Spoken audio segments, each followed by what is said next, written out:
Good afternoon बच्चों। शनिवार को किसी कारणवश मैं लाइव नहीं आ सका था और ऐसी अवस्था में वर्ग 9 के है और सोमवार होने के बावजूद मैं क्लास 10th का क्लास आज नहीं लूँगा। आज होगी ज्योग्राफी की कक्षा और ज्योग्राफी में भूगोल का दूसरा अध्याय आज शुरू करेंगे। पहला अध्याय पढ़ चुके हैं भारत के बारे में, स्थिति और विस्तार, जिसमें भारत के क्षेत्रफल, अक्षांश, देशांतरीय विस्तार और बहुत सारी बातें उस पिछले 2-3 सप्ताह में हम लोगों ने की है।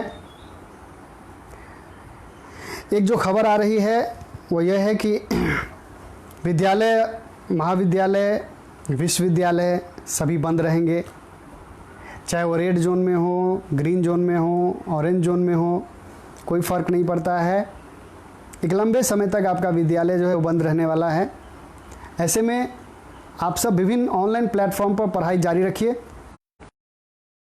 और इसी कड़ी में रवि सर की पाठशाला की इस मुहिम से जुड़िए, जिसमें मैं आपको एसएसटी तो पढ़ा ही रहा हूँ, साथ ही साथ द स्कूल ऑफ फिजिक्स के रजनीश सर आप लोगों को फिजिक्स पढ़ा रहे हैं।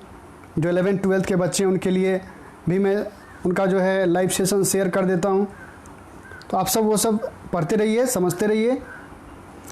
आगे बढ़ते हैं, आप लोग जल्दी से लाइव आ जाएं और बीच बीच में व्यवधान उत्पन्न होने के कारण जो लाइव सेशन नहीं हो पाता है, मैं मानता हूं कि ये आप लोग को थोड़ा सा जो है वो जो एक रूपता है, जो एक तारतम्य है, वो बीच में थोड़ी सी बाधा उत्पन्न होती है उसमें। लेकिन खैर, लगातार प्रयास जारी होना चाहिए और इसी प्रयास के क्रम में अध्याय 2 वर्ग 9 के लिए, और उस चैप्टर का नाम है भौतिक स्वरूप, संरचना एवं उच्चावच, अंग्रेजी में physical form, structure and relief. जो सीबीएसई के बच्चे हैं उनका सिलेबस लगभग एक ही जैसा है, तो वो भी इस क्लास को देखें। Physical form, structure and relief के अंतर्गत हम लोग भारत का परिचय पढ़ चुके हैं, लेकिन अब हम लोग भारत के फिजिकल फॉर्म्स के बारे में पढ़ेंगे। भारत एक विशाल देश है, बचपन से पढ़ते आ रहे हैं, भारत एक विशाल देश है। अब तो आपने ये भी देख लिया कि कितना विशाल है, तो दुनिया में 7वां बड़ा देश है। क्षेत्रफल 1263 वर्ग किलोमीटर में फैला हुआ ये देश, लेकिन फिजिकली, भौतिक रूप से हर जगह एक समान नहीं है। इसकी जो भौतिक है वो अलग अलग है, विभिन्नताएं हैं इसमें। कहीं पहाड़ है, कहीं पठार है, कहीं मैदानी भाग है, कहीं तटीय मैदान है, दलदली क्षेत्र है, कहीं रेगिस्तानी इलाका है। तो इस तरह से भारत की जो प्राकृतिक बनावट है वो विविधतापूर्ण है, बहुत विषम है। ऐसे में इसका अध्ययन और भी महत्वपूर्ण हो जाता है।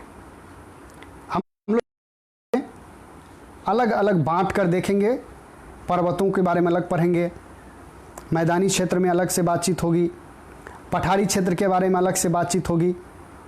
लेकिन आज की कक्षा में हम लोग इस थ्योरी पर बात करेंगे, इस सिद्धांत पर बात करेंगे कि आखिर भौतिक स्वरूप में परिवर्तन आता क्यों है। सिर्फ भारत की बात नहीं, दुनिया के किसी भी देश में पर्वत कैसे बनते हैं, कहीं खड्ड कैसे बन जाता है, पठार कैसे बनते हैं।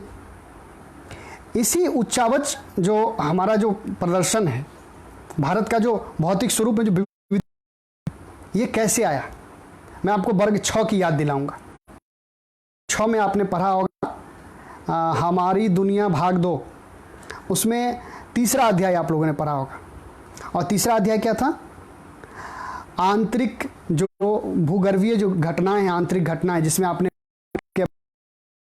ज्वालामुखी के बारे में पढ़ा, भ्रंश घाटियों के बारे में पढ़ा, और वहाँ आपने देखा कि कैसे पृथ्वी के अंदर, मैं आपसे इसी विषय पर चर्चा करूंगा आज, कि भूगर्भीय हलचलों के बाद और साथ ही साथ बाहरी कुछ ऐसे कारक हैं जैसे अपक्षय है, अपर्दन है, निक्षेपण है, कई ऐसे कारक हैं, कई ऐसी विधियां हैं जिसके द्वारा पृथ्वी पर तरह तरह की भू आकृतियां बनती है। अब मान के चलिए, हम एक उदाहरण के तौर पर आपको, रेगिस्तान तो भूगर्भीय घटना के कारण नहीं बनता है क्षेत्र में, वो तो बाहरी हलचल के कारण होता है, बाहरी जो बल लगता है उस पर, तब वो इस तरह की जो है प्रक्रिया के कारण वो बनता है। कहीं अगर नदियां कुछ काट छांट करती है तो यह भी जो है बाहरी हलचल। तो हम लोग आज बाहरी हलचल पर बात नहीं करेंगे, हम लोग पहले आज जानेंगे सबसे इंपॉर्टेंट एक थ्योरी है जिस पर बात करेंगे और जिसका नाम है प्लेट विवर्तनिक सिद्धांत, प्लेट टेक्टोनिक थ्योरी। आखिर ये प्लेट टेक्टोनिक थ्योरी है क्या? बहुत सारे बच्चे बचपन में वर्ग 8 में वर्ग 9 में अभी लगातार पढ़ते अभी तो आपकी 10वीं की कक्षा प्रारंभ भी नहीं हुई, 10वीं तक जाते जाते आपको सीख लेना है, चुनौती है। आपको सीखने के लिए आगे बढ़ने में मदद करती है, लेकिन वही चुनौती नहीं करेंगे तो आपकी सबसे बड़ी समस्या बन जाएगी। तो बस चुनौतियों को समस्या नहीं बनने देना है, चुनौती का सामना करना है।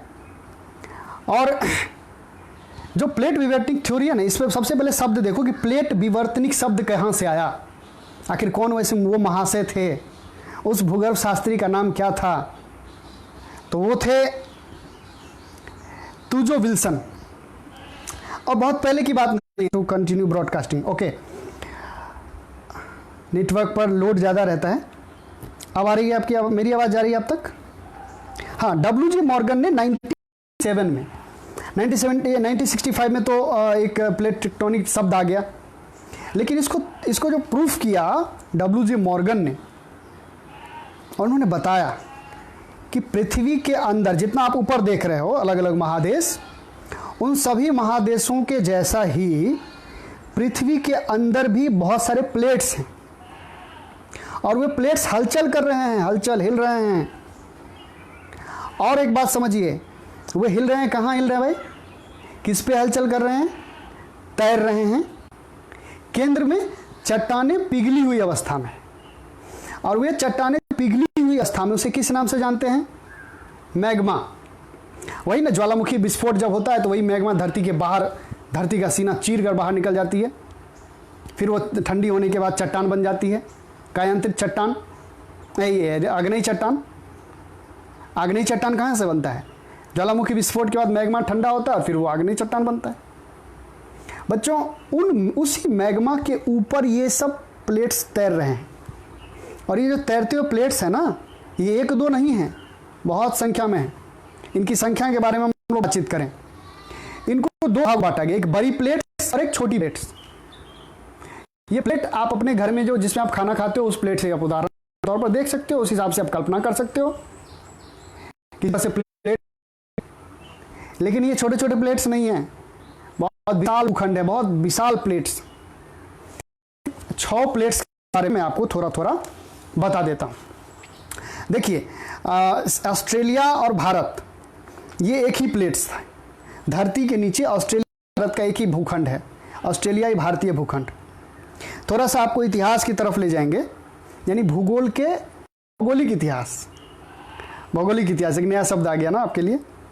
मतलब हम जो आज जिस धरती को देख रहे हैं, आज जो संरचनाएं देख रहे हैं, चाहे वो हम माउंट एवरेस्ट देख रहे हों, या भारत का जो दक्षिण वाला त्रिभुजाकार आकृति देख रहे हों, या विश्व के मानचित्र को फैला हुआ देख रहे हों, क्या प्रारंभ में ऐसा ही था? में भूगोल शास्त्रियों का मानना है कि सारे भूखंड जो आज 7 महादेश हैं, सब एक साथ एक जगह थे, और इसको पेंजिया महादेश कहा जाता था। एक पेंजिया भूखंड था, और धीरे धीरे आंतरिक हलचल के कारण प्रसार होने लगा, फिर दूरियां बढ़ गई इन महादेशों में। अफ्रीका अलग, भारत अलग, ऑस्ट्रेलिया अलग, दक्षिण अमेरिका अलग, और ये प्रसारित होकर के फैल गए। इसके अलावा जहां पर आज आप हिमालय देख रहे हैं, माना जाता है कि एक समय में वहां टेथिस सागर हुआ करता था। कौन सा सागर? सागर। तो जहां टेथिस सागर था, उसी गहराई में पृथ्वी के अंदर यही प्लेट विवर्तनिक थ्योरी के कारण चट्टानें एक दूसरे से टकराई, और टकराने के बाद बहुत सारी क्रियाएं होती है, मैं बताऊंगा। प्लेट्स टकराने के बाद या तो ऊपर उठती हैं, या फिर नीचे की तरफ धंस जाती है, या एक दूसरे के ऊपर से निकल, या तो एक दूसरे के ऊपर से निकलती है या एक दूसरे से सट के। तो अगर एक दूसरे के ऊपर से रगड़ खाते हुए निकल गई, तब तो वैसे प्लेट्स को हम संरक्षी प्लेट कहते हैं। क्या कहते हैं? संरक्षी प्लेट। लेकिन अगर दोनों प्लेट्स आई और टक्कर खा करके ऊपर की तरफ उठी या नीचे की तरफ गई तो क्या होगा? विध्वंस होगा। इसलिए वैसे प्लेट्स को विध्वंसकारी प्लेट कहते हैं। तो हुआ ये कि कुछ प्लेट्स टकराए होंगे और फिर हिमालय पर्वत श्रेणी का निर्माण हो गया। तो वहां से टेथिस सागर खत्म। आज आप स्वीकार भी नहीं कर पाएंगे इन चीज़ों को, लेकिन अब जब आप भूगोल का अध्ययन करेंगे, गूगल में जाके सर्च करेंगे, आपको मिल जाएगा, आसानी से मिल जाएगा। तो आइए बात करते हैं प्लेट टेक्टोनिक में उन 6 बड़े प्लेटों की चर्चा हो रही थी ना।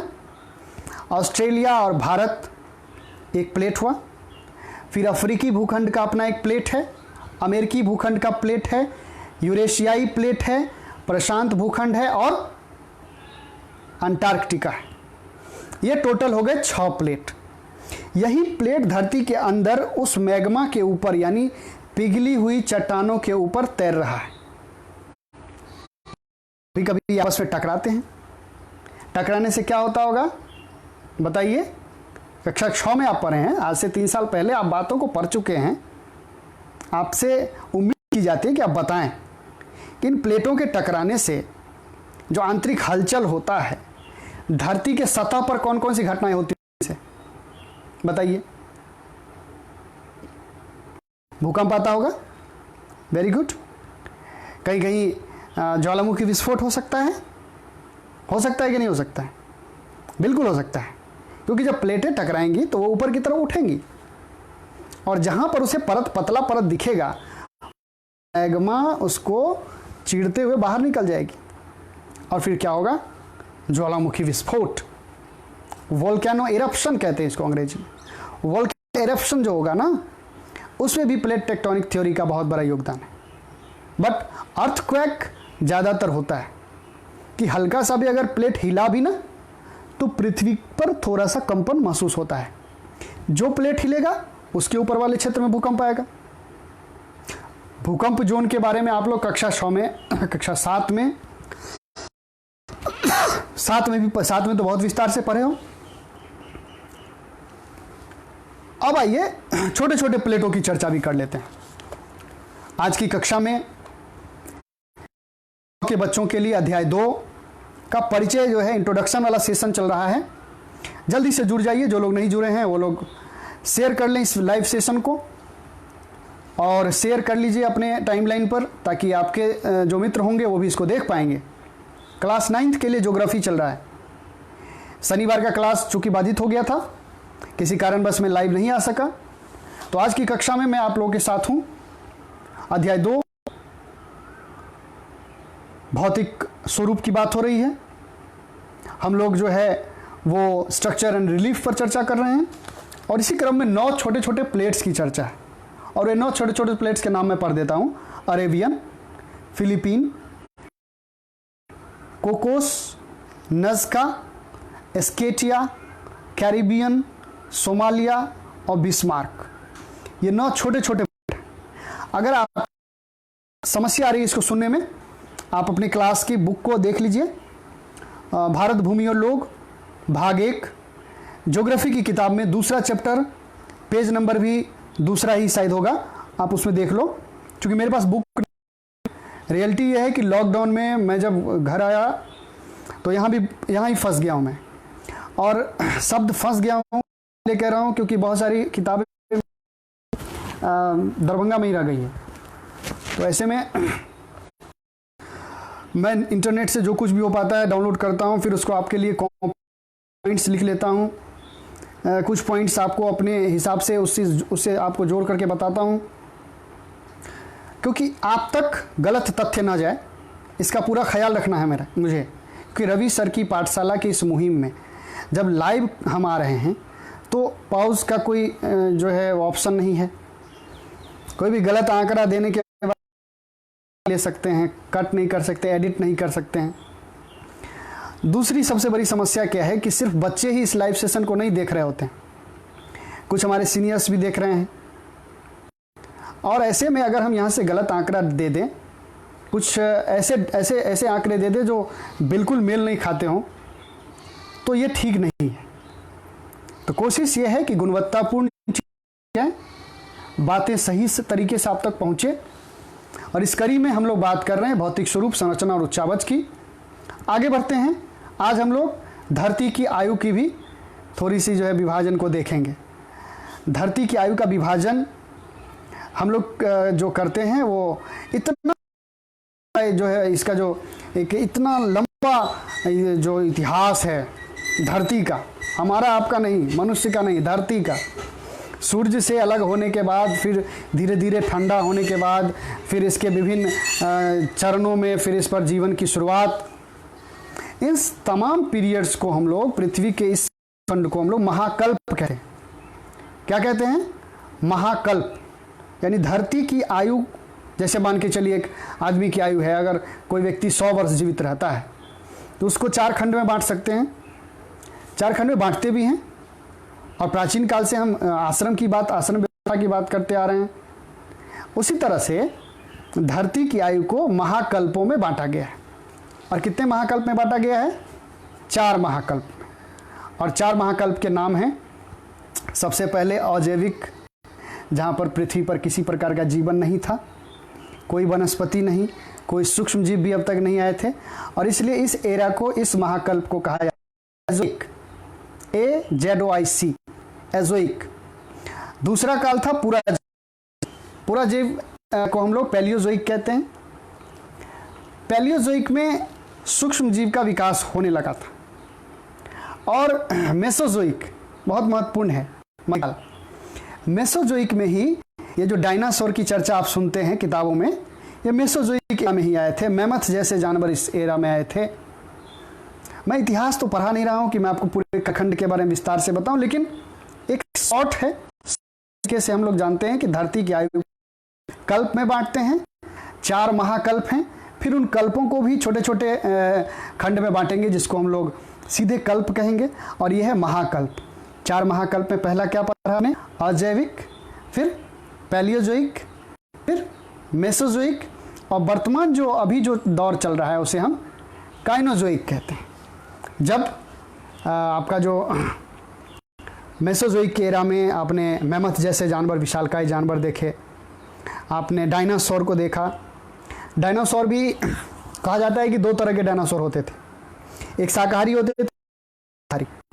पता नहीं उनके विलुप्ति के पीछे बहुत सारे तर्क दिए जाते हैं इतिहासकारों के द्वारा, भूवैज्ञानिकों के द्वारा, भूगोलविदों के द्वारा, लेकिन स्पष्ट रूप से कोई यह नहीं कहता है कि उसके विलुप्ति के पीछे क्या कारण था।